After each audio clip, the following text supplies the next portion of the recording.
अगर किसी से दुनिया के सबसे बोरिंग काम के बारे में पूछा जाए तो हम शर्त लगा सकते हैं कि आधे से ज्यादा लोग आर्कियोलॉजिस्ट के काम को बोरिंग कहेंगे। जहां अधिकतर लोगों को लगता है कि इस काम में कोई भी फन और एडवेंचर नहीं है। इनका पूरा दिन तो पत्थरों के ऊपर से धूल हटाने में निकल जाता है। पर भाई साहब जरा ठहर जाइए, क्योंकि आर्कियोलॉजिस्ट की जिंदगी केवल धूल मिट्टी हटाते हुए नहीं निकलती, बल्कि कई बार इनके साथ ऐसी नायाब चीजें लग जाती हैं जिन्हें देखने के बाद खुद आर्कियोलॉजिस्ट के होश उड़ जाते हैं। फिर चाहे वो 3000 साल पुराना मोबाइल फोन हो या फिर एक ऐसी डिस्कवरी जिसकी मदद से ये पता चलता है कि आज से 2000 साल पहले भी इलेक्ट्रिसिटी पृथ्वी पर मौजूद थी। दोस्तों, 19वीं शताब्दी के अंत में एक साइंटिफिक आर्कियोलॉजिकल एक्सपीडिशन के दौरान जब जमीन में खुदाई की गई तो उनके हाथ एक ऐसी चीज लगी जिसके बारे में उन्होंने कभी नहीं सोचा था, और वो चीज कुछ और नहीं बल्कि कई सारे इंसानी कंकाल थे। पर सबसे इंटरेस्टिंग चीज तो ये थी कि जितने भी कंकाल मिले उनमें से अधिकतर की लंबाई बहुत ही ज्यादा थी, और सिर्फ लंबाई ही नहीं बल्कि उनका पूरा का पूरा शरीर ही विशालकाय दानवों जैसा था, जिसका अंदाजा आपको इन तस्वीरों से बखूबी लग गया होगा। हालांकि ये फिर भी ठीक है, लेकिन रिसर्चर्स का दिमाग तब घूमा जब उनमें से कुछ के सिर पर हॉर्न यानी कि सींग बने हुए थे। हालांकि वैज्ञानिकों ने इसके सिर के बारे में जानने की बहुत कोशिश की, आखिर इन सींग के पीछे का क्या राज है, लेकिन इस बारे में रिसर्च करते करते वैज्ञानिकों के बाल सफेद हो गए, पर अभी तक उन्हें कुछ भी पता नहीं चला। दोस्तों, अगर हम दुनिया के सबसे पहले मोबाइल फोन की बात करें तो उसे 3 अप्रैल 1973 में इवेंट किया गया। पर अगर हम आपसे ये कहें कि आर्कियोलॉजिस्ट को 19वीं शताब्दी का नहीं बल्कि आज से करीब 2800 साल पुराना मोबाइल फोन मिला है, तो आप क्या कहेंगे? अब इस बात पर विश्वास करना थोड़ा मुश्किल है, पर दोस्तों हम मजाक नहीं कर रहे। असल में ऑस्ट्रेलिया के एक टाउन में जब खुदाई हो रही थी तभी अचानक से ये डिवाइस आर्कियोलॉजिस्ट के हाथ लगा, जो दिखने में बिल्कुल नोकिया मोबाइल फोन जैसा है। पर जब इस डिवाइस पर रिसर्च की गई तो ये पता चला आज से 2800 साल से भी ये पुराना है, और इसके आसपास जो सॉइल कंपोनेंट मिले उससे पता चला कि ये मोबाइल फोन मेसोपोटामिया का है, ना कि ऑस्ट्रेलिया का। अब ये चीज सुनने के बाद हर कोई हैरत में पड़ गया, क्योंकि जिस मोबाइल फोन को बनाने में हम इंसानों को इतने साल लग गए, वो भला आज से हजारों साल पहले कैसे मौजूद हो सकता है। दोस्तों, साल 1952 में एक डैनिश आर्कियोलॉजिस्ट ने बहुत ही मिस्टीरियस डिस्कवरी की। असल में इन्हें दलदल के पास एक पुरुष की बॉडी मिली जो कि पृथ्वी पर करीब 200 बीसी के टाइम पर रहता होगा। अब आप खुद ही सोचिए, इतने सालों पुरानी बॉडी का अब तक कंकाल बन जाना चाहिए, लेकिन नहीं। आप साफ साफ देख सकते हैं कि कैसे दलदल की वजह से केवल चेहरे को छोड़कर ये बॉडी पूरी तरह से प्रिजर्व है, जहां इस शख्स के हाथों में आप नाखून से लेकर सिर पर मौजूद बालों तक सब कुछ देख सकते हैं। और दोस्तों, बॉडी के इसी प्रिजर्व स्टेट की वजह से इस शख्स की मृत्यु का कारण भी बताया जा सकता है। यहाँ तक कि ये भी पता लगाया जा सकता है कि इसने मरने से पहले क्या खाया था। और इस बॉडी के ऊपर हुई रिसर्च में पता चला है कि इसके शरीर में कई सारे घाव मौजूद हैं, जिनमें से कुछ बहुत ही गहरे हैं, जिससे इस बात की पूरी संभावना है कि इस शख्स की मौत का कारण इसके शरीर में मौजूद घाव हो सकते हैं। अब जरा आप इस हैरान करने वाली डिस्कवरी के बारे में भी सुन लीजिए, जहां 1930 के दौरान कोस्टा रिका में जब स्टोन बॉल्स को डिस्कवर किया गया तो हर कोई सोच में पड़ गया। वैज्ञानिक तक इस बात को समझ नहीं पा रहे थे कि विशालकाय पत्थर आखिर बने तो बने कैसे। हजारों साल पुराने इन विशालकाय पत्थरों का इंसानों द्वारा बनाया जाना तो लगभग नामुमकिन है।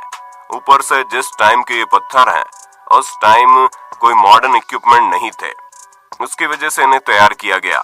इसीलिए इनके अस्तित्व पर कई सवाल खड़े हो रहे हैं। हालांकि कई सारे लोगों का ये कहना है कि इन गोलाकार पत्थरों का ये शेप पानी की तेज लहरों की वजह से है, लेकिन इस पर भी रिजेक्शन का ठप्पा लग गया। यही वजह है कि अब तक किसी को भी ये पता नहीं चल पाया कि आखिर ये बड़े आकार के पत्थर क्यों बनाए गए हैं और किसके द्वारा बनाए गए हैं। पर कई सारे एक्सपर्ट्स का ये कहना है कि इन पत्थरों का इस्तेमाल आज से कई साल पहले ट्राइब्स की बाउंड्रीज सेट करने के लिए किया जाता था। वैसे दोस्तों, भले ही आपको इस तरह की नायाब चीजें ना मिली हो, लेकिन सड़क पर गिरा सिक्का तो मिला ही होगा। ऐसे में अपने होस्ट और दोस्त सैम को कमेंट करके ये बताना मत भूलना, आपको अब तक सबसे ज्यादा कितने रुपए सड़क पर मिले हैं, और जिन्हें अभी तक कुछ भी नहीं मिला वो लोग अपना नाम कमेंट में जरूर बताएं। अब हम आपको जो बताने वाले हैं उसे सुनने के बाद आपके कान खड़े हो जाएंगे। जब बात इलेक्ट्रिसिटी की आती है तो हम सभी को पता है कि इसका इन्वेंशन आज से लगभग 200 या 300 साल पहले किया गया होगा और उससे पहले लोग बिना बिजली के अपनी जिंदगी बिताते थे। लेकिन जिस हिसाब से आर्कियोलॉजिकल एविडेंस मिले हैं उससे साफ पता चलता है कि आज से 2000 साल पहले भी बिजली पृथ्वी पर मौजूद थी। हम ऐसा इसलिए कह रहे हैं क्योंकि अभी कुछ ही समय पहले दुनिया की सबसे पहली बैटरी की खोज हुई। ये एक 13 सेंटीमीटर का जार है जो बिटुमेन और आयरन रोड से फिल्ड है और इस एक जार के अंदर एक कॉपर सिलेंडर है जिसके अंदर आयरन स्टड भी मौजूद था। साथ ही साथ इसमें एसिड भी फिल किया गया था। इन सभी चीजों को देखा जाए तो ये बैटरी 1 वोल्ट का करंट जनरेट कर सकती है। अब 2000 साल पुरानी किसी चीज में इस तरह के अरेंजमेंट होना कोई मामूली बात नहीं है। दोस्तों, मोआ न्यूजीलैंड में रहने वाली एक ऐसी बर्ड स्पीशीज है जो 15वीं शताब्दी में हमारी पृथ्वी से विलुप्त हो गई थी। ये बर्ड 4 मीटर लंबी हुआ करती थी, यहाँ तक कि इसका वजन 250 किलोग्राम का था। अब इससे आप समझ सकते हैं कि बर्ड कितनी ज्यादा बड़ी होगी। और ये सब हम आपको इसलिए बता रहे हैं क्योंकि पिछले कई सालों से एक्सपर्ट्स को इस विलुप्त हुई बर्ड के ऐसे कई सारे अंश मिल रहे हैं जिन्हें देखकर वो भी हैरान है। पर सबसे ज्यादा हैरानी तो तब हुई जब एक एक्सपीडिशन के दौरान न्यूजीलैंड में खुदाई की जा रही थी और तभी इस विशालकाय बर्ड का एक मम्मीफाइड पंजा मिला। और ये पंजा इतना ज्यादा सटीक है कि इसे देखकर एक नजर तो इंसान धोखा खा जाएगा कि ये किसी बर्ड का पंजा है, वो अभी मरी है। पर जब रिसर्च की गई तो पता चला वो पंजा इसी बर्ड का है जिसके शरीर से सैकड़ों सालों पहले कट करके जमीन के अंदर दफन हो गया था। दोस्तों, साल 1936 में टॉम्ब एक्सकेवेशन के दौरान निंजा पैथोलॉजिस्ट वॉल्टर एमरे ने एक ऐसा हैरान करने वाला ऑब्जेक्ट ढूंढा जिसे आज के समय में लोग साबु डिस्क के नाम से जानते हैं। असल में इस डिस्क का शेप बिल्कुल राइट राउंड है जिसे देखकर ऐसा लगता है ये कोई सीडी प्लेयर का डिस्क हो और इसीलिए इसकी डिस्कवरी के बाद इसके बारे में कई सारे आर्गुमेंट्स हुई जहां पर एक्सपर्ट्स का इसके बारे में कुछ अलग ही विचार था। कुछ का तो ये भी कहना है कि इसे फूड के लिए प्ले किया जाता था, लेकिन इसका डिस्क इतना ज्यादा अलग है कि पक्के तौर पर कुछ भी कह पाना बड़ा मुश्किल है। इसलिए वैज्ञानिक अभी भी इस यूनिक डिस्क के बारे में कुछ भी बता नहीं पाए हैं। दोस्तों, 2013 में एक्सपर्ट्स को खुदाई के दौरान एक ममोथ की बॉडी मिली। अगर आपको ना पता हो तो हम आपको बता दें कि ममोथ ऐसे जानवर थे जो आज से कई सालों पहले पृथ्वी में रहते थे और इनकी बनावट हाथी की तरह थी, लेकिन ये हाथी से भी ज्यादा खतरनाक और विशालकाय हुआ करते थे। ऐसे में इस जानवर का मिलना कोई बड़ी बात नहीं है। पर 2013 में जब इसकी बॉडी मिली तो वैज्ञानिक इसलिए हैरान हो गए क्योंकि इसका ब्लड बिल्कुल फ्रेश था। असल में वैज्ञानिक जब इस पर रिसर्च कर रहे थे तो अचानक से ममोथ की बॉडी में धारदार हथियार लग गया, जिसके बाद उसका खून बहना शुरू हो गया। इसे देखकर एक्सपर्ट्स खुद सोच में पड़ गए कि आखिर इतने साल पुराने जानवर का खून भला कैसे इतना फ्रेश हो सकता है। दोस्तों, ट्यूरिन श्राउड एक क्रिश्चियन रेलिक है। एक्सपर्ट्स के मुताबिक 4 मीटर लंबे कपड़े में मृत्यु के बाद जीसस की बॉडी को लपेटा गया था। हालांकि रिलीजियस पॉइंट ऑफ व्यू से इस कपड़े के पीछे कई सारी बहस भी हुई कि ये असली है या फिर इसके पीछे कोई और सच है।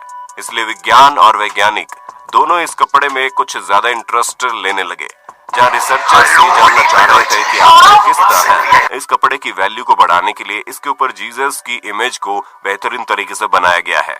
पर लाख रिसर्च करने के बाद भी उन्हें इस ट्यूरिन श्राउड में कोई भी गड़बड़ यानी फेकनेस नहीं दिखी। और जब वैज्ञानिक इस कपड़े को नकली नहीं बता पाए तो लोगों का विश्वास इस पर और ज्यादा पक्का हो गया। लेकिन अगर पुख्ता तौर पर देखा जाए तो इस बारे में किसी को ये नहीं पता है कि ये कपड़ा धार्मिक चीजों से जुड़ा हुआ है या फिर इसे वैल्यूएबल बनाने के लिए इसमें कलाकारी की गई है। दोस्तों, क्विन डायनेस्टी के राजा क्विन शी हुआंग ने अपनी छोटी सी उम्र में पूरे चाइना को एक साथ जोड़ने के लिए एड़ी चोटी का बल लगा दिया था और इन्हीं के शासन के दौरान इनका टॉम बनकर तैयार किया गया।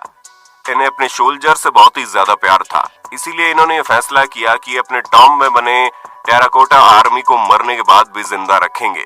इन्होंने हजारों की संख्या में मौजूद अपने सोल्जर्स की मूर्तियों के साथ साथ इनकी सेना में काम करने वाले घोड़े और हाथियों की भी मूर्तियां बनवाई, जिनकी संख्या कितनी ज्यादा है वो आप खुद ही देख सकते हैं।